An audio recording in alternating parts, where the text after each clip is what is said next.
of violence flaring up. And yet, they didn't seem to do enough to try and rein it in, to try and keep things under control.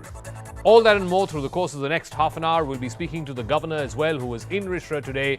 But first, the story of how an eerie calm prevails in Bengal.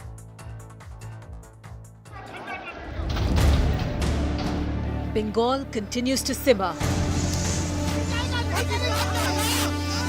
after multiple instances of violence during Ram Navami processions.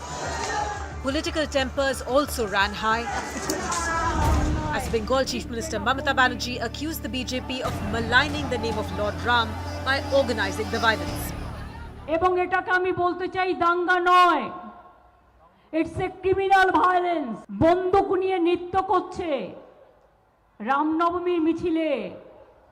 Ramchandra কি তাকে কানে কানে বলেছিল যে আমার কথা তোমরা বন্দুক নিয়ে মিছিল করো আর বন্দুক নিয়ে তাক করো? এটা তো সিপিএম করতো। For the second day in a row, BJP's Bengal President Shukanto Majumdar was stopped from visiting riot-hit areas of Hooghly district. Police পুরো দমে মানে একদম কি বলবো মানে একদম ওয়ার্থলেস পুলিশের কাজ হচ্ছে বিজেপিকে আটকানো আর দুটো বাড়ি পাহারা দেয়া। As BJP planned to sit on a dharna over the violence, police cited lack of permission and dismantled their stage. Police is opening the stage here that was made. On the other hand, the police is saying that they will not allow this stage.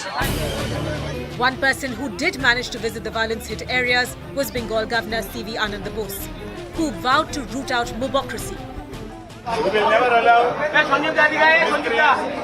hooligans on the road to take the law into their hands. Police will come down heavily on them. Last week, violence broke out between two groups when a Ram Navami procession was being taken out in Howrah. Several vehicles were torched and shops were ransacked. The following day, hours after the road was opened up to traffic, fresh violence and stone pelting was reported. Then on the 2nd of April, when BJP National Vice President Dilip Ghosh was leading a Shobhayatra in Rishra in Hooghly, there was arson once again. As the BJP and the TMC trade charges, is the Bengal fire simply being stoked for votes? All right, our first big newsmaker tonight is the Honorable Governor of the state of Bengal, C.V. Anand Bose. He was in Rishra today in Hooghly. Thank you very much, Mr. Governor, for speaking with us here on CNN News 18. You visited Rishra. There was stone pelting in Rishra a couple of days ago. What did you see on the ground? What is the situation on the ground as you saw it as things stand today? As of now, normalcy has been established. The people feel confident. Their fears have been allayed. I could interact with the people and also with the authorities. I could visit the various places where the mishap took place, where the police jeep was burned. I also went through the street where the stone pelting was there, talked to the ordinary people there. I think the situation now is very much under control. We've seen politics fly thick and fast. The Chief Minister, Mamata Banerjee, has accused the BJP of instigating this violence. The BJP, in turn, has accused her of appeasing minorities. From whatever you saw on the ground today, what led to this violence? What caused this violence in the first place? I'm a stranger to the political turf, so I didn't want to comment on that. What I saw as an administrator is that the law has been taken over by a few hooligans for some time, but now they will soon realize that you can fool some people for all times and all people for sometimes, but not all people for all times. We will take action, effective action, proactive action, telltale action. When you visited Rishra earlier today, you also said, and I quote, that Bengal has been suffering from the criminalization of politics for a very long time now. What do you mean by that? And again, from what you saw on ground today, were there criminal elements who were being used for political purposes to instigate the violence that we saw? It is not the police alone. This is a crisis situation where Bengal expects every man to do his duty, not the police force alone. The government is there, civil society is there, media is there, political parties are there, and a silent majority is there. All of us should come together. Coming together is beginning, keeping together is progress, working together is success. My humble role as a governor is to see that all stakeholders come together, keep together, work together. We will certainly overcome this crisis. Mr. Governor, we have seen this kind of communal violence in exactly these same places in Howrah and Hooghly in previous years as well. Why do you think this keeps happening in these particular locations in Bengal, and that too around these festival time? Is it active instigation by outsider elements or criminal elements, as you put it? Or is there some kind of a communal undertone to this? Because it keeps to be following some kind of a pattern here. So what is your estimate of why we see these communal flare-ups every festive season? The past is an indicator to the present and the future. In the past, the people of Bengal have suffered the ill effects of criminalization politics. Now, a new era will be there, a new dawn and a new deal will be given to them. Wait and see. And as you know, there is this eerie calm or a tense calm, if you will, particularly in these parts of Bengal, Howrah and Hooghly, where there was violence that we saw on Ram Navami, the day after that, and also in subsequent days. You went there, you visited these parts. What is your message to the people of the state right now? That has been a question sociologists have been raising in this country for a long, long time. The answer is to be found. We should feel that we are part of one India. This is a pluralistic society where every religion has got a right to practice its faith. That should be understood by everybody. The Indian ethos is Vasudhaiva Kudumbakam. That has to be implemented. This kind of differences should not be allowed to be used for political gains by anybody. Religion is one, politics is another thing. When religion inverts politics, the result is chaos. That we should see. We should see that these two things are balanced. It should not be used for narrow political ends. That broad-mindedness should pervade the thinking of all political parties. I think this crisis has taught them that creating crisis does not solve any problem. Things may go out of control. I'm so happy that the essential Bengali culture is asserting itself. There is mid-course correction. It will be there. This will not be repeated. Strong action will be taken against its recurrence in future. All right. Governor C.V. Ananda Bose, thank you very much for joining us. Our first big newsmaker tonight. He was there in Rishra in Hooghly today, taking stock of what's gone wrong. Let me now go across to our second big newsmaker tonight, and that is the BJP National Vice President, former Chief of the State BJP, Dilip Ghosh, is now joining us. Dilip ji, बहुत बहुत नमस्ते, बहुत बहुत धन्यवाद हमारे साथ जुड़ने के लिए। आपने अभी गवर्नर साहब को भी सुना, गवर्नर साहब थे रिश्रा में। उनका मानना ये है कि जो क्रिमिनल एलिमेंट्स हैं उनकी तरफ से शुरुआत की गई इस वायलेंस को, और ये जो क्रिमिनल एलिमेंट्स हैं उनको एक सबक सिखाने की ज़रूरत है। क्या आपका मानना भी ये है कि क्रिमिनल एलिमेंट्स ने शुरू किया था ये? जी बिल्कुल है। कुछ खास जगह से जब पथराव होता है और एक शांतिपूर्वक शोभा यात्रा चल रहा है जिसमें महिलाएं, बच्चे, बुजुर्ग, समाज के सारे लोग हैं, तो बहुत बड़ा एक घटना हो जाता है, अफरा तफरी मच जाता है, चोट लगता है लोगों को, और पुलिस खड़ा होकर सब देखता भी है, या तो पुलिस भी उस आक्रमण का शिकार हो जाता है, और एक जगह नहीं दूसरे शहर में फैलता जाता है दिनों दिन। सरकार का कहीं कार्रवाई नहीं नजर आता है। उन्होंने ठीक ही बोला, संवैधानिक प्रधान है, अभिभावक है प्रदेश का। कम से कम मैं उनको धन्यवाद करता हूं कि वो दार्जिलिंग टूर कैंसिल करके उस इफेक्टेड इलाका में गए हैं। मुख्यमंत्री तो पहले से ही दूसरे को दोषारोपण कर रही है, जिम्मेदारी कुछ नहीं उठाई, पुलिस चुपचाप खड़ा है। अब कोई भी वीडियो देख लीजिए, पुलिस को कार्रवाई करते हुए कहीं नहीं देखेंगे आप।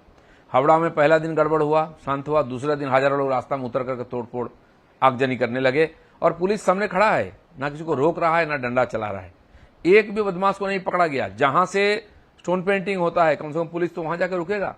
जिनके ऊपर पथराव हो रहा है उनको वो तितर बितर कर रहे हैं, उनको भगा रहे हैं, उन पर और टीआर गैस फेंक रहे हैं। मैं वहां उपस्थित था श्रीरामपुर में, शांतिपूर्वक यात्रा चल रहा है, मैं खुला जीप में था, मेरे साथ एक विधायक थे, उनको चोट लगा, मेरे सामने कई लोगों को चोट लगा, और पुलिस टीआर गैस हमारे तरफ फेंक रहा है, स्मोक बॉम्ब फेंक रहा है, उनको बदमाशों को रोकने का उनका हिम्मत नहीं है, और जो शिकार है उनको भगा रही, उनको सुरक्षा देने की चेष्टा कर रही है, लेकिन पुलिस भी दिलीप जी, आपने मुख्यमंत्री को भी सुना सरकार की है, रवैया मुझे लग रहा है उनका इल्जाम ये है कि बीजेपी ने बाहरी लोगों को वहां लेके आया, जो क्रिमिनल एलिमेंट्स है उनको वहां लेके आए, बाकी जो प्रदेश हैं वहां से बाहरी लोगों को लेके आए, उनके साथ खट्टे भी थे, उनके साथ बाकी सारे वेपन्स भी थे, और ये डिलिबरेटली बीजेपी और बीजेपी वाले करा रहे हैं। ये मुख्यमंत्री का इल्जाम है आपके ऊपर। देखिए, मुख्यमंत्री जब असफल हो जाते हैं, हार जाते हैं चुनाव, इस प्रकार आरोप लगाते हैं। बीजेपी का जितना रैली होता है बंगाल में, हजारों लाखों लोग आते हैं, बोलते हैं बाहर से लोग लाए हैं। हम चुनाव जीतने के बाद भी बोलते हैं बाहर से लोगों से उन्होंने जितवाया है। अरे आपके पास कानून व्यवस्था है, पुलिस है, कोई भी बाहर से आए जाए। इस प्रकार त्योहार में, दुर्गा पूजा में तो इससे भी बड़ी बड़ी भीड़ होती है, लाखों किलो भीड़ होती है, तो कोई भी आ सकता है। तो पुलिस का काम है, जब आपने परमिशन दिया है, सुरक्षा देने की काम आपका है। रूट आप देख के दिए हैं, आपकी सुरक्षा देने की जिम्मेदारी है। कोई हथियार लेके घुस जाता है, क्यों नहीं आप पकड़ते उस समय? कहीं से वीडियो ला करके किसी को खड़ा करके अपना पीठ बचाने के आप प्रयास करते हैं। ये नहीं हो सकता। मुख्यमंत्री का काम नहीं है, आरोप लगाने का काम नहीं है, कार्रवाई करने की काम है। हमारे कई प्रदेश में हमारी भी सरकार है, वहां भी गड़बड़ होता है, लेकिन एक दिन में सब ठंडा हो जाता है, किसी की हिम्मत नहीं दोबारा कुछ करे। यहाँ क्यों बार बार हो रहा है? क्यों एक से एक शहर में हो रहा है? एक मोहल्ला से दूसरा मोहल्ला क्यों जाके गड़बड़ कर रहे हैं लोग, और उन पर कोई कार्रवाई नहीं होती है, इसलिए दिन के दिन उनका हौसला बढ़ रहा है। लेकिन दिलीप जी, उनका मानना ये भी है कि बंगाल में, पूरे बंगाल में कम से कम 500-600 जगहों पे रामनवमी के प्रोसेशंस बड़ी शांतिपूर्ण तरीके से ली गई थी। सिर्फ 2 ही इलाके थे, एक हावड़ा में और एक हुगली में, जहां हिंसा हुई, और उनका कहना यह है कि मतलब पूरे स्टेट को सिर्फ 2 जगहों की वजह से आप नज़रअंदाज नहीं कर सकते हैं, बाकी जगह पे तो पूरा शांतिपूर्ण हुआ है। ये सरकार की तरफ की उनका मानना है, जो राज्य सरकार है। नहीं, एक भी जगह क्यों होगा? मैं खुद उपस्थित था रिशरा में, 12 साल से मैं जाता हूं, कभी कोई गड़बड़ नहीं हुआ है। इस बार क्यों हुआ? इतने सारे लोग रास्ता में चल रहे हैं, उनका ऊपर क्यों पथराव होता है? पुलिस क्या करती है? हावड़ा में जिस दिन हो गया, दूसरे दिन इतने हजारों लोग रास्ता में उतर के क्यों तोड़फोड़ कर रहे थे? 3-3 मंजिल तक पत्थर फेंक के ग्लास तोड़ रहे थे, दुकान लूट रहे थे, गाड़ियां जला रही थी। कैसे हो जाता है? मैं कह रहा हूं, पुलिस क्या कर रहा था? पुलिस का कहीं कार्रवाई नहीं है। तो सरकार की तो कोई जिम्मेदारी होती है ना, कि केवल दूसरों को आरोप लगाना ये जिम्मेदारी होता है। अगर पुलिस हरकत में आता हकीकत में, तो कुछ कार्रवाई होता है। बिहार, यूपी में भी कहीं ना कहीं, गुजरात में भी हुआ है, महाराष्ट्र में भी, लेकिन वहां बंद हो गया। यहाँ क्यों फैल रहा है दूर दूर दूर दूर? ये ऐसा ही नहीं है, दुर्गा पूजा विसर्जन में भी गड़बड़ होता है, और अगर साथ में विसर्जन होता है और मुहर्रम होता है तो विसर्जन को रोक दिया जाता है। 30% लोगों के लिए आप उनको प्रायोरिटी देंगे, और 70% लोग जो दुर्गा पूजा त्योहार उत्सव करते हैं उनको आप रोकेंगे। अभी तक तो प्रतिक्रिया हुई नहीं। अगर प्रतिक्रिया होगा दोनों तरफ से, तो फिर कैसे रोकेंगे आप? आप पहले से घोषणा कर देते हैं, कौन कौन गड़बड़ करेगा, कौन शांति प्रिय है, लेकिन वीडियो कुछ और बोल रहा है, कौन पथराव कर रहे हैं, उनका चेहरा मोहरा देखिए, उनका बेस देखिए, तो पता चलता है कहां होता है। क्यों मस्जिद के पास से ही, मस्जिद से ही हमेशा अटैक होता है? क्यों वहां तैनात नहीं होते पुलिस की? क्यों कार्रवाई नहीं होती है? आप मतलब उनको कुछ ना कुछ छूट दे रहे हैं। आपके, मुझे लगता है उसमें राजनीतिक लाभ है, इसलिए इस प्रकार का। जी, आखिरी सवाल ये है कि आप ये बताइए, अभी गवर्नर साहब ने भी बोला है कि जो तनाव जो चल रही थी, 1-2 दिन की बात है, वो खत्म हो गया, अब वहाँ शांति की व्यवस्था है, शांतिपूर्ण स्थिति है वहाँ पे। क्या आगे भी ये शांति जो है बरकरार रहेगी, या आपको लगता है कि वहाँ पे दोबारा ऐसे जो हिंसा हमने जो देखा पिछले हफ्ते, वो दोबारा हो सकती है? नहीं, सरकार अगर चाहेगी तो किसकी हिम्मत है गड़बड़ कर दे, कानून व्यवस्था हाथ में ले ले। उत्तर प्रदेश में कभी सैकड़ों शहरों में, और वहां कर्फ्यू चलता था 10-20 साल पहले, हम जानते थे। आज एक पत्थर को फेंकने की हिम्मत है कोई भी, किसी भी समुदाय की तरफ से? कोई अशांति करने की हिम्मत नहीं है। कश्मीर 40 साल तक आग जलने लगा, पथराव होते रहा, कर्फ्यू चला। वहां आज इंटरनेट बंद करना नहीं पड़ता है, वहां पत्थरबाजी नहीं होती है। बंगाल में क्यों हो रही है जी? इसका मतलब वहां की जो एडमिनिस्ट्रेशन है वो चाहती है, या तो निकम्मे है, वो संभाल नहीं पा रही है, इसलिए उनका रेजिग्नेशन मांगा है हमने। केंद्र ने भी और रिपोर्ट मांगी है, क्योंकि जो सरकार का हाथ में कानून व्यवस्था है वो अगर संभाल नहीं पाएगा तो केंद्र का भी जिम्मेदारी बनता है वहां के लोगों को सुरक्षा देने की, उनके जानमाल की सुरक्षा देने के लिए। लोग हाहाकार कर रहे हैं। कम से कम गवर्नर गए, चीफ मिनिस्टर क्यों नहीं जाती है वहां? जाके खड़ा होकर लोगों को बोलेगा ऐसा नहीं चलेगा, वो दूसरों को दिलीप घोष दोषारोपण करके जिम्मेदारी जी, पूरा करते हैं। बहुत हर बहुत बार ऐसे ही करते धन्यवाद हैं। हमारे साथ जुड़ने के लिए। He's the BJP National Vice President and former state chief. He was there in Hooghly on the second day, and the state government's allegation is that he was trying to instigate, or at least the procession that he took out was one of the instigation factors for the violence that we saw in Hooghly. But let me go across to Jayaprakash Majumdar. He's TMC spokesperson. We're also joined by Tathagata Roy. He's the former Bengal BJP chief and former governor of Tripura and Meghalaya. Jayaprakash Majumdar, let me start with you. Ultimately, I mean, you can blame outsiders, you can say BJP instigated it, but ultimately the buck stops with the state administration, it stops with the state police, because law and order is a subject that falls under your remit. And what we saw in Howrah and what we saw in Hooghly is a black spot on the state and its ability to control the violence, or its ability to clamp down on the violence. Well, look, I was amazed hearing Dilip Ghosh, what you are saying. They have all partial memory. You don't have to go very far from today. 2020, only 3 years back, in Delhi, Northeast Delhi, 55 people died. And whose responsibility it was? Amit Shah. Because Amit Shah's department, Home Department, looks after the law and order in Delhi. So they have partial memory. When it happens for BJP ruled state or directly responsibility of central government, they clearly forget the whole matter. But sir, how does The that in any question way is- condone or mitigate what happened in Howrah and in Hooghly? I am coming to it. I am reminding BJP people that what narrative they are trying to portray, Okay. it is not right. Number two, before 2016, West Bengal never saw such Ram Navami processions with arms and mayhem and the joining of RSS and BJP forces. And together, they instigating the whole gamut of the society to disrupt the peace. It happened only for 3-4 years. Before that, Bengal has a long tradition of Hindu festival like Durga Puja. Okay. Nowhere else you can see that. Saraswati Puja. And for 1,000 years we are, performing Puja and So- Muharram and Eid and Ramjan peacefully. Let me then ask And there was Tathagata no Roy differences. that this is the And contention from these- the TMC that Bengal was a peaceful state. There used to be festival processions in the past. There was no violence. It's only in the last couple of years, and that too around Ram Navami, that there is this flare up or this violence. And for that, they are holding the BJP and RSS responsible. There have been cases of violence in West Bengal or undivided Bengal since 1946. What we had in 1946 was known as the Great Calcutta Killings. Thereafter, we have had cases of violence, religious violence in 1964 and several times. During the rule of the left front, they had they had created a different kind of violence which was rather based on political affiliations than religion, and this was by their choice. They had a very well-honed party machinery through which they always channelized their violence into political lines. Then it is not as if religious violence did not take place. I personally remember in the year 2010, in the last year of the left front, there was violence, religious violence in a place called Deganga in North 24 Parganas district.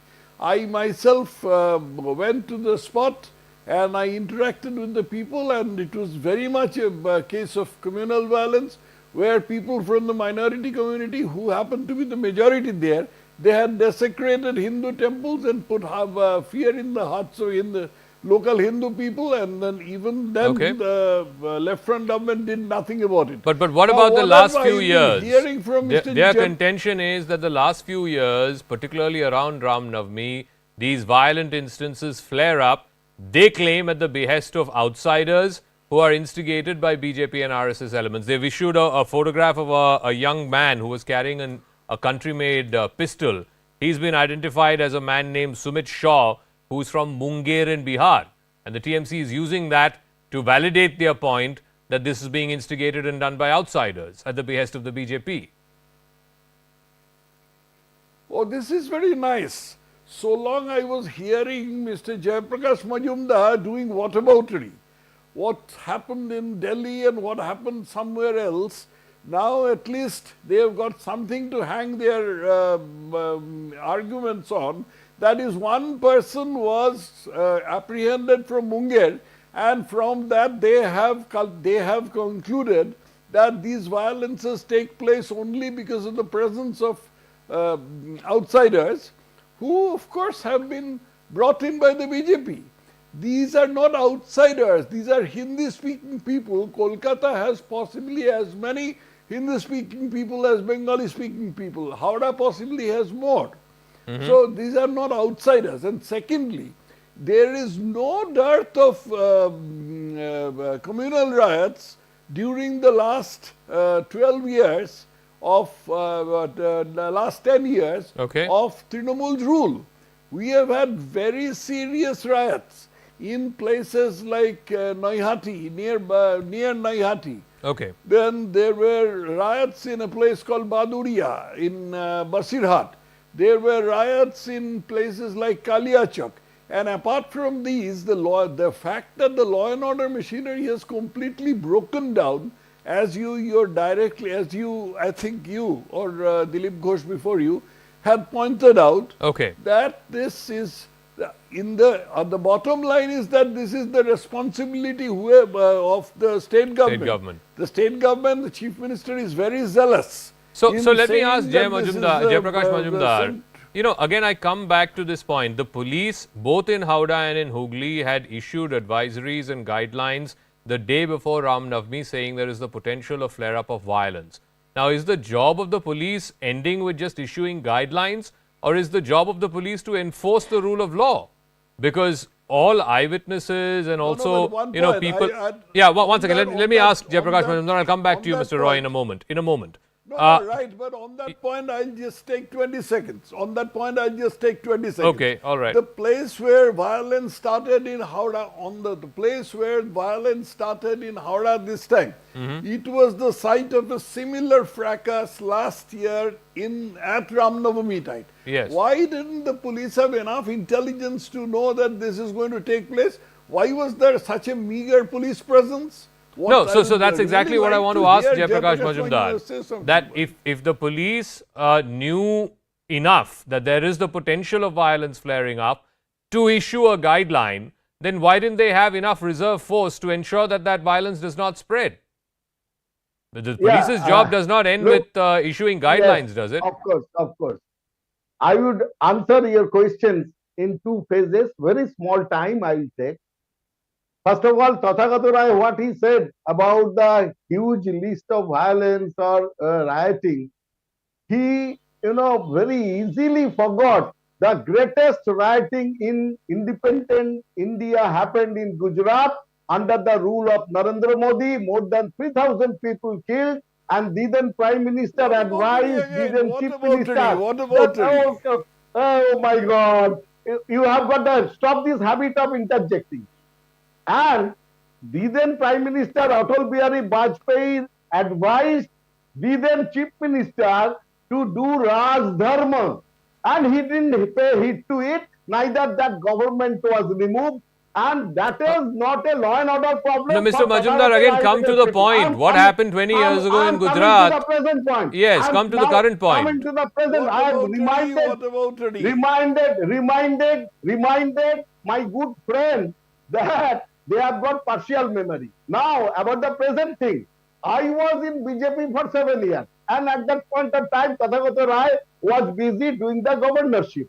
And I have seen in last 3-4 years, BJP office is being used to make plans with RSS inputs that how to make a procession with arms, taking them to the Muslim areas, masjid areas, to instigate them with music, slogans and weapons, armed, all armed, so that there will be some kind of retaliation expecting that, Okay. and then they will blame the local police and administration, and then they will run to central government for imposition, like a crying baby, imposition of governor's rule. All right. This So time- far, this there is time- no one minute, indication that governor's 130 rule is seconds. going to be imposed No, or 130 any such seconds. thing. I'm completely out of time, but thank you very much to Mr. Majumdar, Mr. Roy. We'll see how this story plays out. The good news is that after 2 days of violence, there seems to be an eerie sense of calm now. The governor's also visited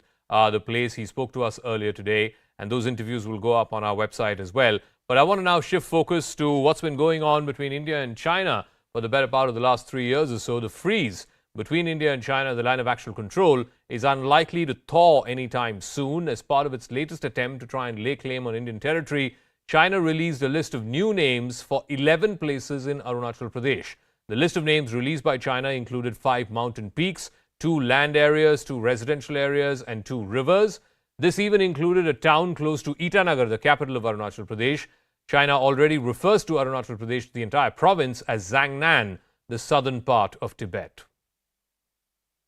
India, meanwhile, has rejected China's renaming bid. In fact, the Ministry of External Affairs has put out a very strongly worded statement today saying that this is not the first time that China has made such an attempt. We reject this outright. Arunachal Pradesh is, has been, and will always be an integral and inalienable part of India.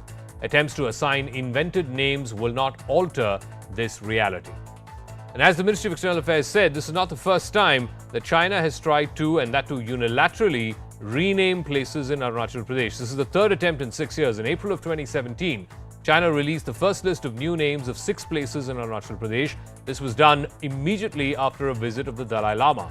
Then in December of 2021, China released what it called standardized names of 15 places. These were marked in Chinese maps as Zangnan or southern Tibet. And now comes the third time, renaming 11 places in Arunachal Pradesh, including a town very close to the capital, Itanagar.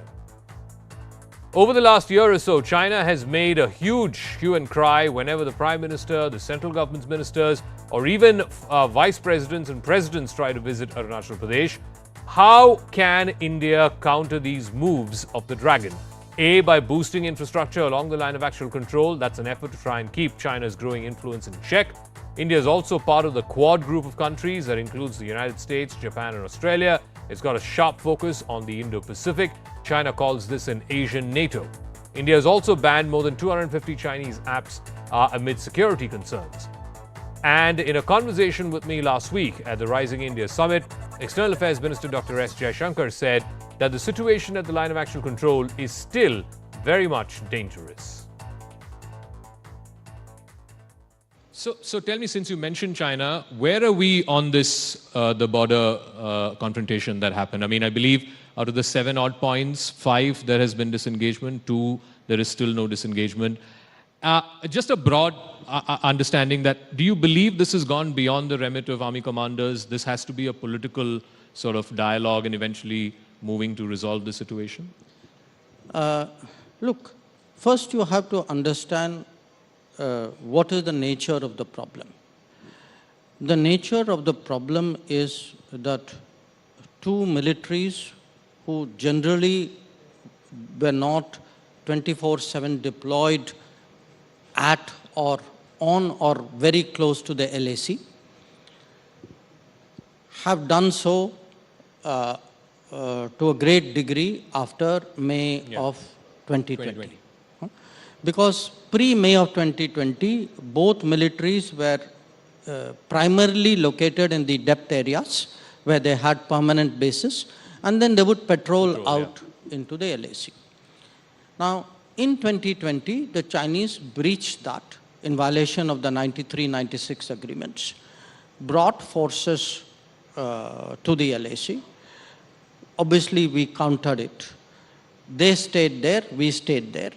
So as a result, you have a very, very intricate situation of very multiple close-up deployments, which by common sense sort of military assessment is a very dangerous situation to be. All right, so how does India respond to this? Let me bring in our experts on the panel tonight. From the Indian point of view, Kawal Sibal, former Foreign Secretary, joining us. And for the Chinese point of view, Andrew K.P. Liang is an independent China strategist from Hong Kong. Let me start with you, Ambassador Sibal. So this is the third time China is doing this renaming business of places in Arunachal Pradesh. How should India respond? Because India is not coveting Chinese territory, so there's no point trying to rename Chinese places give them Indian names. So how does then India counter this? You see, we have made our position very clear with regard to the future trajectory of India-China relations. We've been saying that the trust has been completely violated because of the violations of Chinese troops on the LAC. So unless the situation becomes normal, we don't see a normalization of India-China ties. So China has to then consider whether its repeated provocations by giving Chinese names to places and territories in Arunachal Pradesh helps to rebuild ties and helps in the normalization of relations between the two countries. Clearly, they feel that they can keep on doing this without it affecting basically what they think should be India's position in terms of responding to China's provocations. Because we have absorbed these provocations, we have asserted that it is our territory and which will remain an inalienable part of our territory. And we've said this again after they renamed 11 places in Arunachal Pradesh, giving them Chinese or Tibetan names. Now, what they're trying to do is to create internally a legal basis for sovereign claims over these territories. So while they cannot change the position on the ground unless they want a full-scale war with India, there's no way they can change the ground situation. But this is a dangerous course of action on their part and may actually then, to respond to your question, at some stage, push us into taking decisions which they won't like and which then can spiral into something much bigger in terms of differences and potential conflict. For example, their position on Arunachal Pradesh is based on what I think is a military occupation of Tibet. It is very disputed whether Tibet belongs to China. It's a different matter than in 1954 we accepted this. We had freshly gained our independence. China and India had very strong ties. We thought the two Asian countries could work together, at least to control the future of Asia outside the traditional Western powers. But China obviously had other plans. But having accepted that at that time doesn't mean that this position is immutable. Yeah. And we can begin. And I suggest one of the two things we should do immediately is never in our official communications refer to the Sino-Indian border. We must always refer to the Indo-Tibetan border.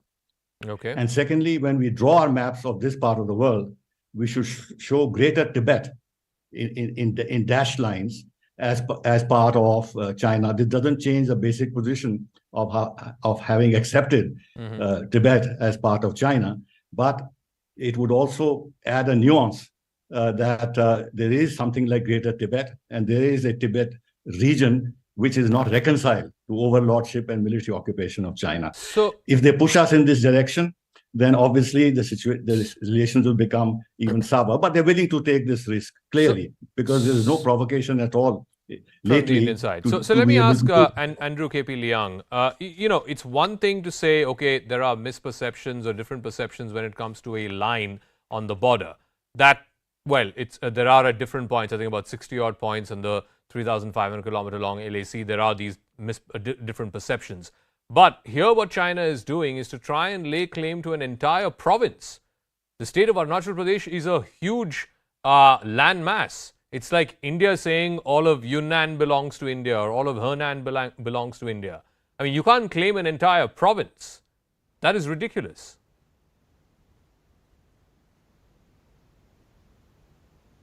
You have to unmute, Mr. Liang.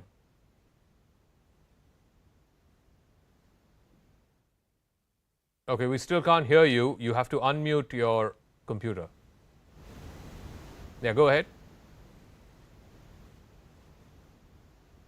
Okay. Okay, we still can't hear him. We'll try and see if we can fix that. Andrew K.P. Leung's line from Hong Kong. But all right, now I'm told that your audio is back. Yes, Mr. Leung. Okay, well, Go ahead. I think that you have got to look at these long-standing territorial disputes in a proper historic perspective, because these disputes have been lasting for a very, very long time and souring the relationships between these two great countries. You've got to date back these disputes well before the independence of India as a nation, because the territories under British India there have been changed by the British, and China never recognized these changed lines, so-called line of demarcation. So that's the origin of it. Secondly, renaming doesn't change anything at all. I mean, you can rename anything you like on either side. So I think this renaming is merely China's stating its own positions. Likewise, India has stated its position very clearly. Now, clearly, both sides wanted to de-escalate, and that's why the leaders on both sides don't want the territorial disputes to spiral out of control. So I think that there was a wish on both sides to de-escalate. However, of course, the commanders on the ground are not authorized, and of course they have to be seen to safeguard their own respective sovereign territories. Now, what I'm trying to say is that the long-term solution is actually some sort of a talk, a genuine talk, discussion, negotiations, as what happened just now between China and Bhutan. I mean, China and Bhutan over the past couple of days or even the past week is progressing quite constructively over their territorial disputes, because the China, as between China and Bhutan, there are differences as to their respective boundaries. So this negotiation has been going on quite constructively, and this is a very good lesson to take for both China and India. And of course, both countries would like to safeguard their own territorial claims on both sides, but I think the whole thing has got to be looked at properly in historic perspective. So let me ask Secretary Sibal about that. We've had the King of Bhutan, who's touring India right now. Just a couple of days ago, the Prime Minister there revealed that there were active negotiations with the Chinese on Doklam, as well as some of the other disputed sites between Bhutan and China, and they are moving fast towards some kind of a resolution. How worried should India be about that? Because Doklam was also a point which saw a flare-up back in 2017. India, of course, which is the de facto net security provider to Bhutan, was also dragged into that particular conflict. I think it lasted for about 70-odd days. But now, if Bhutan and the Chinese are moving towards resolving this border dispute without India being involved or without India's inputs, then how worried should India be about that? Look, we have very good understanding with Bhutan at the highest level. We are kept informed about the status of negotiations. So we should not read too much into what the Bhutanese Prime Minister said to a very unimportant, unknown Belgian French newspaper. But leave that aside. The question to ask is that China, one of the biggest countries in the world, is claiming territory of one of the smallest countries in the world. On what grounds? But this is China's view of its sovereignty claims, which have no historical basis and no basis in law. But it is China flexing its muscles along its periphery and trying to secure as much vantage points on its periphery as possible to be able to be in what they think is in a secure position. They have also now claimed a sanctuary within Bhutan, which they can't have access to unless they go through Arunachal Pradesh. This is the extent to which they are browbeating this poor little country, which does not know what to do. Now, insofar as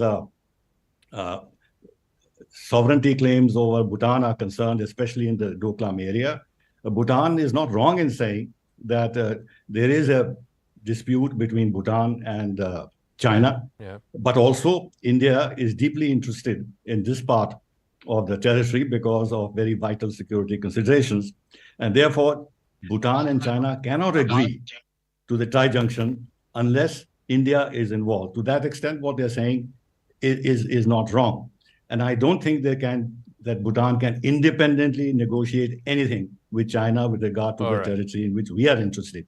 What they've been telling Bhutan is that we'll give up our claims on the north if you accept our claims in Doklam. This is the way they are pressuring Bhutan. And added to that, as I said, is they started claiming this sanctuary within Bhutan. These are pressure tactics. All right. The same mindset applies to their disputes with India. Now, our friend just said about China's sovereignty claims in Arunachal Pradesh. Can he actually give any instance historic where the Hans set foot in Arunachal Pradesh? All the claims are based on their occupation of Tibet. I'm completely out of time on that note. We'll have to leave it at that. Thank you very much to Kawal Sibal and to Andrew Leung for joining us because we're shifting focus now here on Brass Tacks to another big story that we'll be tracking, in fact, all through the night. New York is bracing itself for a massive Trump storm. The former U.S. president will be arraigned tonight, which is the equivalent of charges being framed. This is going to happen at a Manhattan District Attorney office. Trump, thereby, will become the first President of the United States, serving or former, to ever face criminal charges. The case relates to payments or hush money that he made to a porn star back in 2016, just during the campaign, eventually him going on to become president. Last week, a jury in New York voted to indict Trump over the $130,000 payment that was made to the porn star Stormy Daniels. She said that she was paid to keep quiet about a sexual encounter that she had with Donald Trump 10 years prior to that in 2006. Trump, for his part, has denied having any kind of relationship with Stormy Daniels.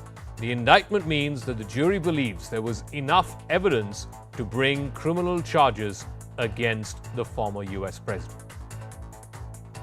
In fact, just a few hours earlier, Trump flew out of his Mar-a-Lago mansion in Palm Beach, Florida on his private jet and came into New York. Some of his supporters cheered him on at the Florida airport as he left and along the route that he took to get there. Before taking off, Trump put out this post on Twitter where he said, "Witch hunt as our once great country is going to hell." He spent the night at his apartment in Trump Tower in Manhattan. And even as we speak, there is unprecedented security in and around Lower Manhattan, where at the district attorney's office and the courthouse there, he will be arraigned in some time from now. Trump will be personally appearing in the courthouse. Police have put up barricades and cordoned off many streets. They expect a large number of protesters, as well as counter-protests, if you will, both for and against Donald Trump in and around that office. Additional officers have also been deployed to control any crowds that may try to gather outside the courthouse. Now, let's take you through a step-by-step process of what is expected to happen over the next few hours. Trump will turn himself in at the Lower Manhattan courthouse. He will be taken into custody. It's not going to be like what you see in the movies or on TV shows. Trump will not be put into handcuffs. The former president will be fingerprinted. His mugshot will be taken as well. He will then be read his Miranda rights, which is basically informing him that he has the right to get a lawyer and he can refuse to talk to the cops or give evidence against himself. All throughout the process, he will be accompanied by Secret Service agents because he's a former president. He will then be made to wait in a holding area or a cell until he's due to appear before a judge. Then Trump will appear before a judge for what is called an arraignment. Now, an arraignment is the equivalent of framing of charges. It's generally the first time a defendant appears in court for charges being framed against him or her. The judge will brief Donald Trump on the charges against him and advise him about his right to go to trial. Trump will enter a plea of not guilty. That is pretty standard for defendants to do at an arraignment. And then he is repeatedly denied any wrongdoing. So the judge will then determine the conditions of Trump's release. Since he does not have any prior offenses, he will most likely get released tonight itself. So after the hearing, Trump is then expected to fly straight back to Mar-a-Lago in Florida, from where he's expected to deliver a speech. He's likely to talk about how the indictment and the arraignment are a bid to try and trip up his chances of running for office again. But can he really run for president again? Technically, yes, because nothing in American law stops a convicted or even a jailed candidate from running for office. But it's a little complicated because it won't be that easy for Trump to campaign for votes or to even take part in debates like any other normal candidate. Trump has given every indication that he will push on with his 2024 bid, but this is expected to only deepen the divide within what is an already fractured political system in the United States. CNN's Gloria Pazmino is joining us live from the Manhattan Central Criminal Courthouse. Gloria, Donald Trump's arraignment is expected in the next few hours or so. Are we expecting Trump and his supporters to make this into some kind of a political spectacle, which he's always done whenever the political odds are stacked up against him? Well, let me tell you about what's going on. Right in front of me right now, there's a park right across from where I'm standing, and that's where supporters of the former president have been gathering in the last few hours. There's also opponents of the president set up in the former president, I should say, set up in the other side of the park, and they have sort of been going at each other, two opposing sides, protesters and counter-protesters. There have been some scuffles, but things here have been under control and safe. The police are out in force, and there's heavy security here in the area as we await the arrival of Donald Trump. He is set to arrive here in about 2 hours or so to face a judge and that historic criminal indictment, the first time in U.S. history that we have a former president, a current candidate for the White House, facing criminal allegations. Certainly a momentous, historic, unprecedented time here in our country. Security very heavy in the area. And have you got a chance to get a sense of what Trump's legal strategy is going to be? Which way is he likely to plead? And how soon could this case likely go into trial? Well, he and his lawyers are certainly preparing for a fight. We expect his legal defense team to challenge every legal aspect of the case against him.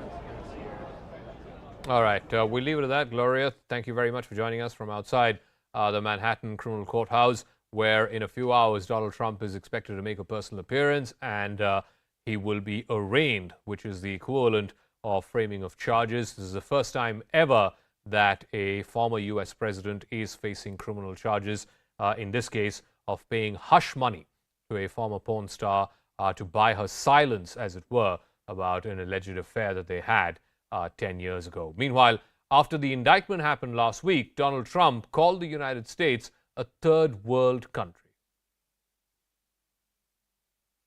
We are now officially a third world country. No president in the history of our country has been subjected to such vicious and disgusting attacks. But they only attack me because I fight for you. It's very simple.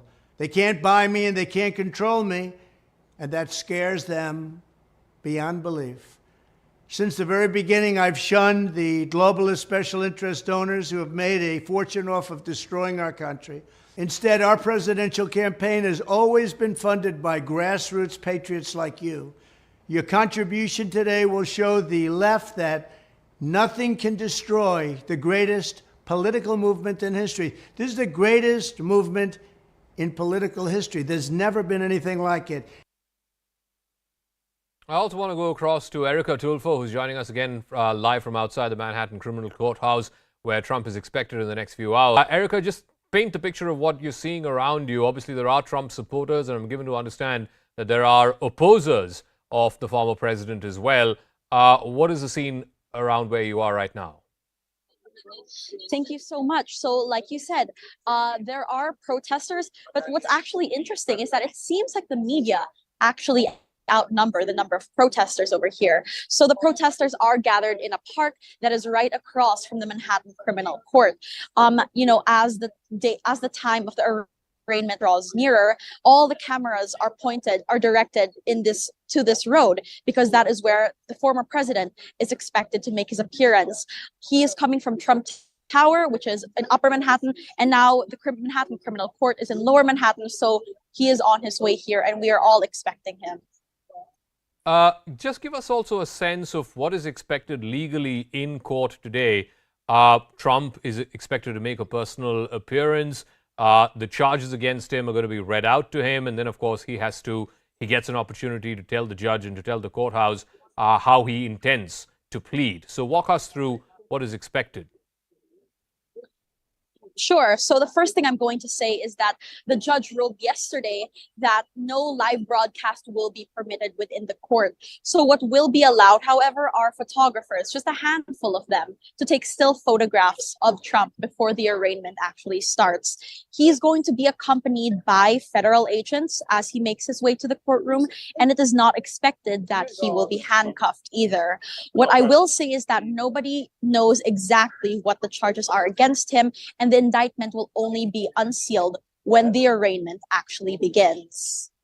All right, Erica Tulfo, for the moment, thanks very much for joining us live from outside that Manhattan criminal courthouse where Donald Trump will be arraigned, which means criminal charges will be brought against him, will be framed against him for the very first time that has happened against a former U.S. president. Now, if indeed it goes into trial, as is likely the case, for a large part of the campaign period between now and 2024, the long shadow of this case is expected to fall on Donald Trump and his campaign. What kind of political impact that will have, whether Trump will use that to his political advantage, or whether that will further deter and detest even those people who may be Trump supporters but who are more neutral now, whether the shadow of that case will deter them from actually voting for Trump if indeed he manages to get the Republican Party's nomination. That is going to be a critical aspect because this is, like I said, fairly uncharted territory in the long annals of American politics. No former president has faced these kind of criminal charges, not even Richard Nixon after Watergate. So you can imagine the magnitude of what Trump is facing.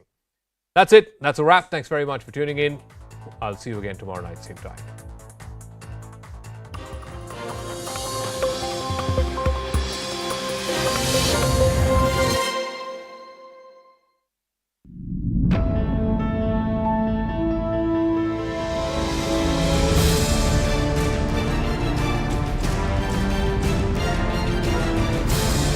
Why should anyone care about Rahul Gandhi's disqualification apart from the Congress party?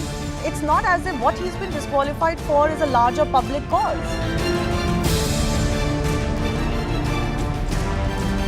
Are we seeing a sleeper Khalistani nexus at play in Punjab, which has allowed Amrit Pal to evade the law?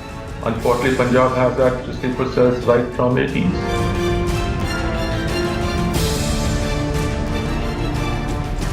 मुझे बहुत खुशी हो रही है that we are in conversation with 4 medalists at the World Boxing Championship, the Women's World Boxing Championship, and all of them have won gold. Target अगर बड़ा होता है तो डिफिकल्टीज भी बड़े ही आते हैं.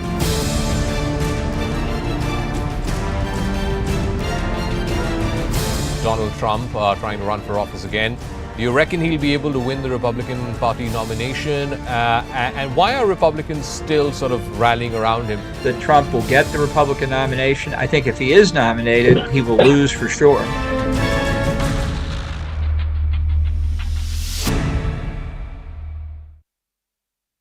On the other hand, what we can also, what one has to note here is also that if Ainur Manjunath also happens to resign from the BJP, then he will be the third MLC who would be resigning from the party. You remember just last month that two BJP MLCs in fact put their papers and have joined Congress because of the ticket that they really want to contest from one or the other constituency, where you see Putana happens to be getting a ticket from the Rajaji Nagar constituency from Congress. On the other hand, Babu Rao, who left BJP recently, resigned from his post, has also joined the Congress, and there he's also hoping a ticket from Gulbarga district. So that's the whole reason you see the Ainur Manjunath is also hoping for a ticket, but unlikely that the Congress party will be giving him a ticket. So that's the reason Manjunath also has made it clear that no matter whichever party in fact invites him, he will be joining that party to contest and give a strong competition to KS Ishwarappa to show his strength. Also, is this infighting one of the reasons why there's a delay in BJP releasing its list of candidates? Let's listen into what Chief Minister Baswaraj Bommai has to say on this.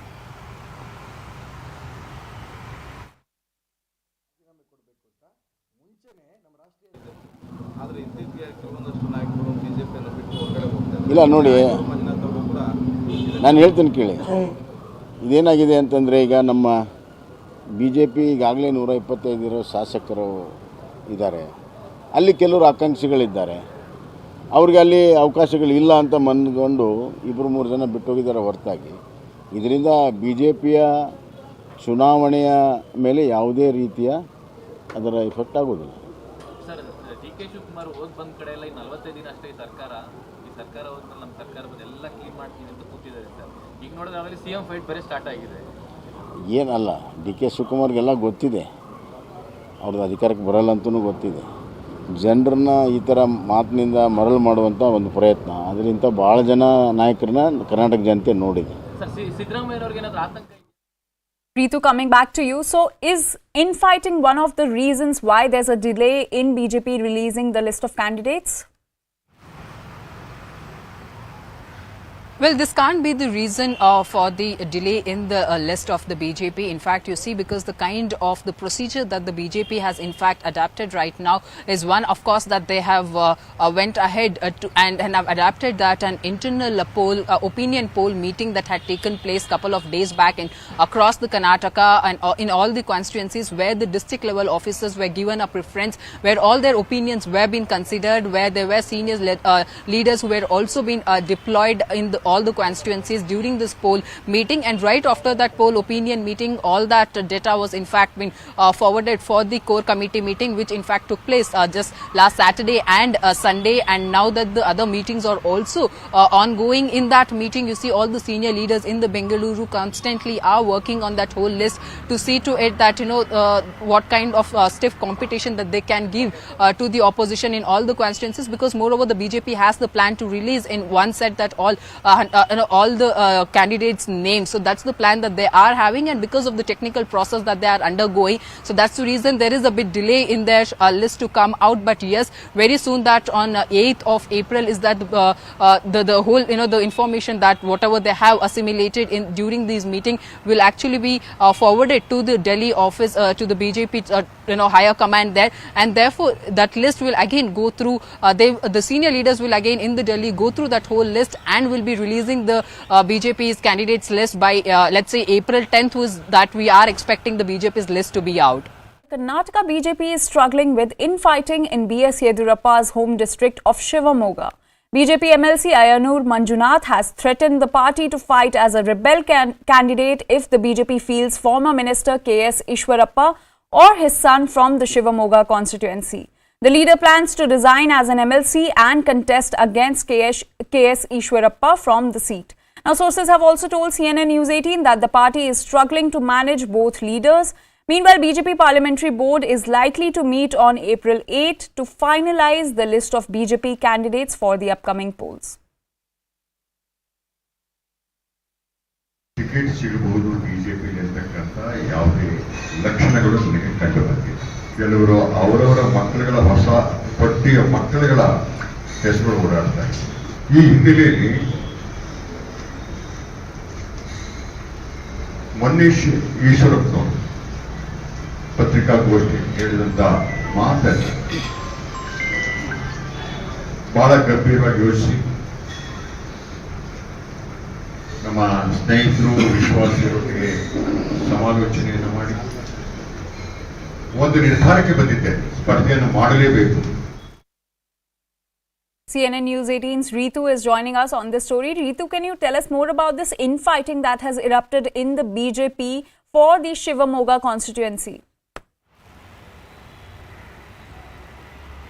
Well, exactly. You see, ahead of the polls, there's a double trouble for the BJP in the state that we can see, because Shivamoga happens to be a very important constituency for the BJP. In fact, it has a very good, strong hold in that particular district. And you see, the present MLA from that particular constituency is K.S. Ishwara, who happens to be the former minister as well. But right now, this whole clash has erupted because Ayanur Manjunath, who is also an aspirant for the ticket, in fact, is very much miffed against the party, where he has, in fact, alleged that the K.S. Ishwarappa has not refrained from making derogatory statements against him, and he is very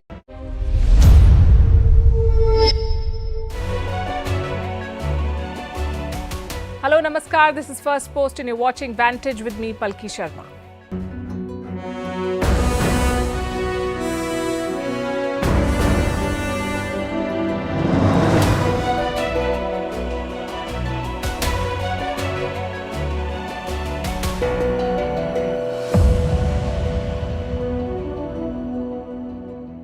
China is at it again, claiming Indian lands and naming Indian lands. The latest provocation comes in Arunachal Pradesh. India has given a stern response. But what does all of this mean? Chinese maps won't change the reality on the ground in India, and Indian rebuttals won't change China's policy.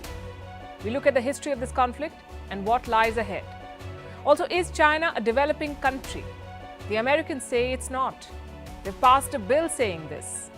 Why should Beijing care? Why does it call itself developing? We'll discuss that.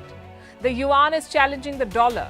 They're talking about an Asian currency now. The war in Ukraine is intensifying with Russian drones raining on Odessa.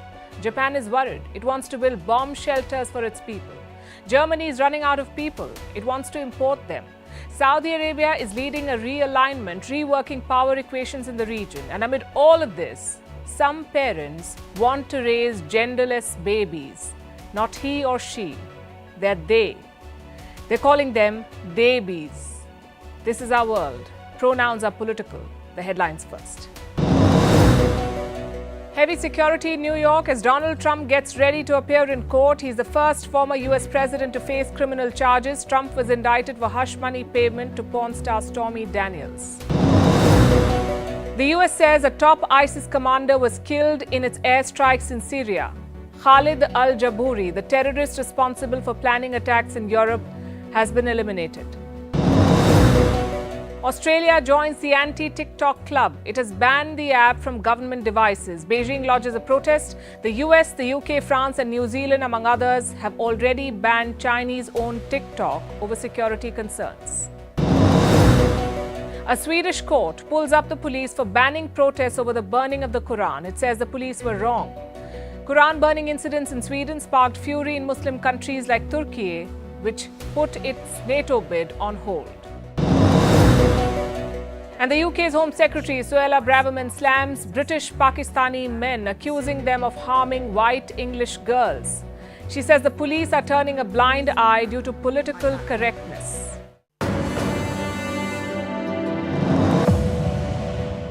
China's expansionism knows no bounds. First Doklam, then Eastern Ladakh, and now Arunachal Pradesh. China has launched a new campaign to provoke India. It is renaming parts of Arunachal Pradesh. Arunachal Pradesh is a state in India. China is targeting 11 places in this state. It has issued new names, Chinese names, for these places. And India has hit back with a sharp response. This episode began on Sunday. Chinese Ministry of Civil Affairs released a list. It had 11 places with a map. All these places are in the Indian state of Arunachal Pradesh, and China is claiming all of these as Chinese territory. Beijing says these places are part of what it calls Southern Tibet. It has a Chinese name for Arunachal Pradesh. Beijing calls it Zhangnan. And the new Chinese map, the one that was released on Sunday, shows most of Arunachal Pradesh. It has 5 mountain peaks, 2 land areas, 2 residential areas and 2 rivers. One of the towns on this list is close to Itanagar. Itanagar is the capital of Arunachal Pradesh in India. So China is taking claim by giving Chinese names to Indian towns. And this is not a first. The Chinese have tried this before. In 2017, the Dalai Lama visited Arunachal Pradesh. China did not like it. It retaliated with a list with Chinese names for 6 Indian towns or regions. Then in 2021, China released another list. This one had 15 places. And now in 2023, there's a new list with 11 names on it.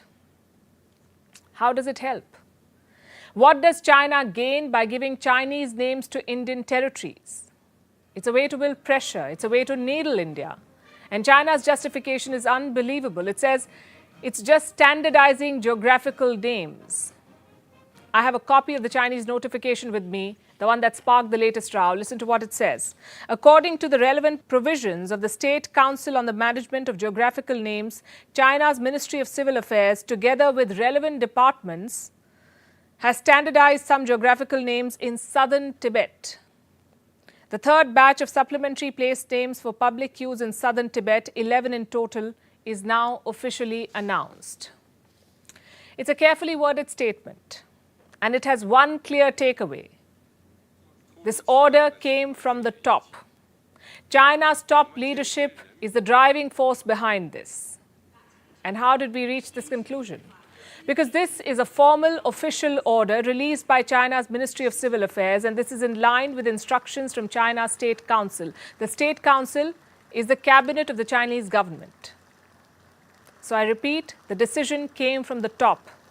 And China has made a unilateral declaration here. It violates India's sovereignty.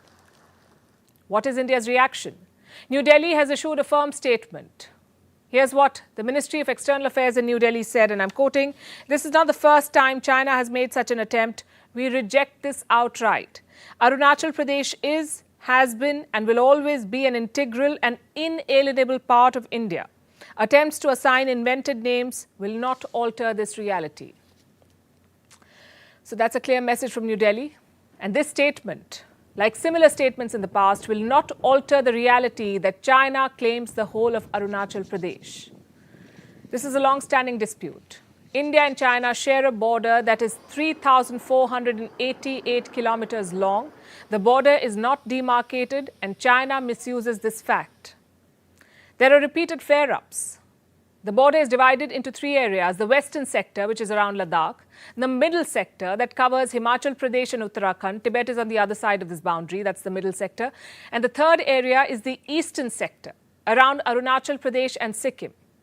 And this is the area, the eastern sector, that we're talking about today. Now, time for a quick history lesson. The boundary in the eastern sector is called the McMahon Line. It is the de facto border. It was drawn in the year 1914 during the British Raj. I'm talking about the famous Shimla Convention. That's when leaders from Britain, China, and Tibet met. The convention was called to settle the boundary dispute. At that time, Tibet was still free, and China was trying to push its claims on the region. India was still under the British rule, this is 1914, and India was represented by Sir Arthur Henry McMahon, the then Foreign Secretary, which is why this border is called the McMahon Line. It is named after the British Foreign Secretary of 1914. So in Shimla, they presented a proposal to resolve the border dispute, but China refused to sign it because China said it owns Tibet and that Tibet had no independent authority to enter into international agreements. China did not like the fact that Tibet was being represented as a separate entity in this convention. But Tibet was there, and the draft was signed by two of the three parties. China did not sign it. The British government that ruled India signed it, and the Tibetan government in Lhasa also signed it. The Tibetans were represented by a man called Paljor Dorje Shatra. He was as good as their prime minister. And China objected to all of this, specifically to the status of Tibet. But China did not object to the McMahon Line, and this is very important. For 45 years, the Chinese never raised any formal objections to the McMahon Line. Then in 1959, they shifted abruptly. China's prime minister at the time was Zhou Enlai. In 1959, he wrote a letter to Indian Prime Minister Jawaharlal Nehru. Listen to what he said in that letter. This is the Chinese Prime Minister saying, "The so-called McMahon Line was a product of the British policy of aggression against the Tibet region of China and has never been recognized by any Chinese central government and is therefore decidedly illegal." And this is the origin of China's claims on Arunachal Pradesh, a flawed interpretation of history, a version that suits China's expansionist agenda. During the 1962 war, Chinese forces crossed the McMahon Line. They made deep inroads into India, but then they also retreated after announcing a unilateral ceasefire. And now, almost 6 decades later, China is reigniting the dispute. It is changing names and staking claim to Arunachal Pradesh, and the timing is typical. Every time there's an important engagement with India, the Chinese side provokes. And this month, India is hosting the defense ministers of the SCO, the Shanghai Cooperation Organization, the SCO. Both India and China are members, and this year, India holds the rotating presidency of this group. China's defense minister is expected to attend the meeting in India. and the Chinese side is playing its old games. The question is, what should India do? Should India reconsider the invite? Or should it host the Chinese and confront them with their claims? Whatever India chooses to do, one thing is certain: silence won't help. China sees silence as a sign of weakness, and it only understands the language of strength. So India should use its presidency and its global clout to call out China's provocations. The US, for one, is speaking out against China and also walking the talk for a change. This week, the Americans have opened a new front against Beijing.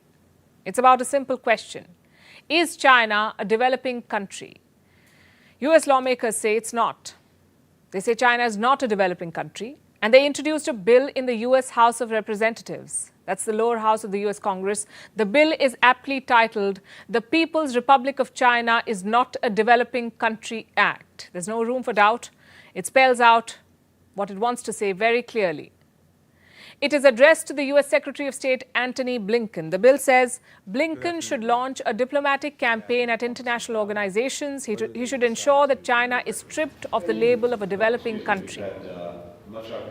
And this bill has been passed unanimously. 415 to 0. That's the final tally of votes. 415 to 0. It tells you how strong the sentiment against China is. Every lawmaker in American House, the US House, voted in favor of this bill. It now moves to the Senate for a vote. And it's not just the US that is pushing for this. Europe too believes that China should not be categorized as developing. In October 2021, the European Union published a review.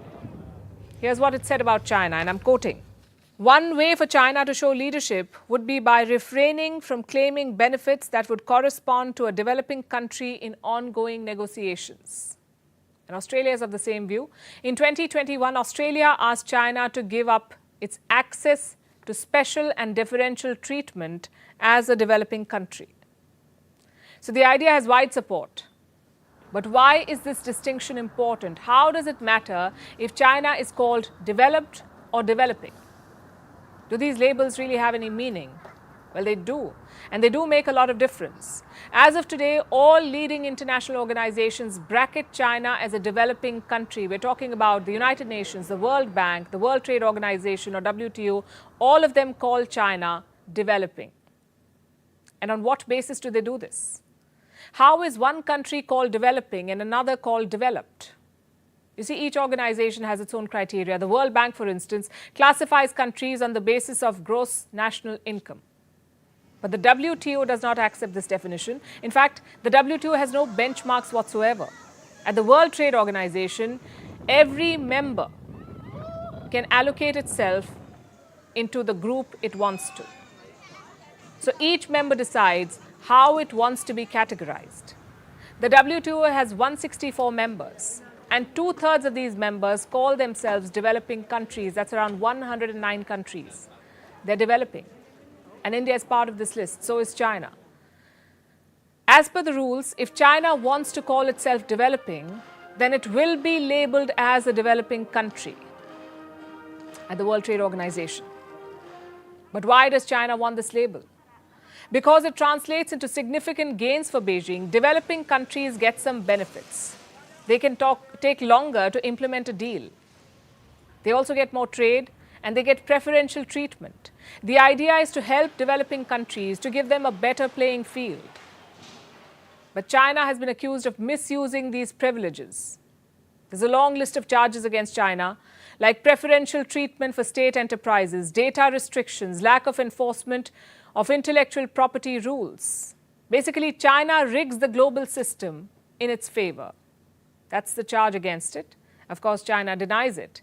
But even then, its label as a developing country is hard to justify, really. China is the world's second largest economy. It accounts for 18.6% of the global economy. It has the most billionaires in the world, the highest number. Out of the world's top 100 companies, 14 are Chinese. And yet China wants to be called developing because it wants to enjoy special benefits. It wants the same perks as countries like Zimbabwe and Papua New Guinea get. And as of today, it is getting those perks, thanks to loopholes in the international system. There is no definition of a developing country because the world cannot agree to a definition. Just like there's no accepted definition of terrorist because on issues that matter the most, there's usually no consensus. So the China of fact checkbooks is still developing. Can American influence strip China of this title? We'll have to wait to find out. Meanwhile, the Chinese currency is growing stronger with each passing day. As the world dumps the US dollar, more and more countries are turning to the Chinese yuan. Last week, it was Brazil. It began bilateral trade in the yuan, and now Malaysia has announced its plans. Malaysia wants to set up an Asian monetary fund. Malaysia's Prime Minister is Anwar Ibrahim. He met with Chinese President Xi Jinping last week. Both leaders were in Hainan. Ibrahim informed his parliament about the discussions. He said he was the one who pushed for this idea.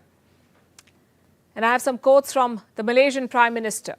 When I had a meeting with President Xi Jinping, he immediately said, I refer to Anwar's proposal on the Asian Monetary Fund, and he welcomed discussions. There is no reason for Malaysia to continue depending on the dollar. So Malaysia wants an Asian Monetary Fund, and China supports the idea. But what purpose will it serve? It has two goals. Number one, replace the US dollar with an alternative currency.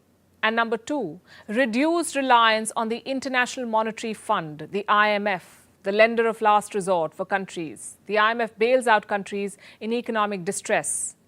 China and Malaysia want to build an alternative to the IMF. They want to kill two birds with one stone, create an Asian IMF and curb dependence on the US dollar. And in both ways, they challenge the United States. Because the US dollar is still the dominant global currency and the US government still has an outsized influence on the IMF, which also explains why China is interested in the project. Although it's not really a new idea, it was first proposed by Japan back in the 1990s. This was during the Asian financial crisis. Asian economies were under considerable stress then. There was a series of currency devaluations. It began with Thailand. It spread to Malaysia, the Philippines, Indonesia, even South Korea, which was this close to a government default.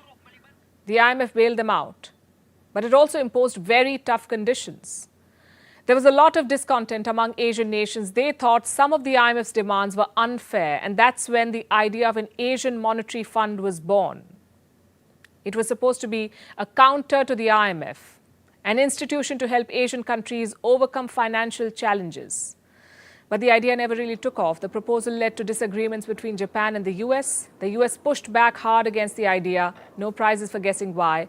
The Asian Monetary Fund would have challenged the IMF. It would have weakened the American influence in Asia. So the Americans were not in favor of it. As for China, it was reluctant. It did not want to back Japan's proposal. So the plan was DOA, dead on arrival. But today it is being revived, and in very different circumstances. The American influence on the world is on the decline, and China is no longer a reluctant power. It wants to challenge American hegemony, and it's not shy of wielding its currency, the yuan, as a weapon. The war in Ukraine has also helped. It has contributed to the rise of the yuan. In Russia, for instance, the Chinese currency has already replaced the dollar. The yuan is now the most traded currency in Russia. Most of Russia's financial assets are now held in yuan. Earlier this year, Russia's finance ministry converted its assets. It developed a new structure for Russia's National Wealth Fund. And this fund now holds 60% of its assets in the Chinese yuan. The Bank of Russia is Russia's central bank, and it likes the yuan. The Russian bank now regularly advises citizens and companies to convert their assets, to move away from the US dollar and to switch to either the ruble or other friendly currencies like the yuan. That's the term they use, friendly currencies.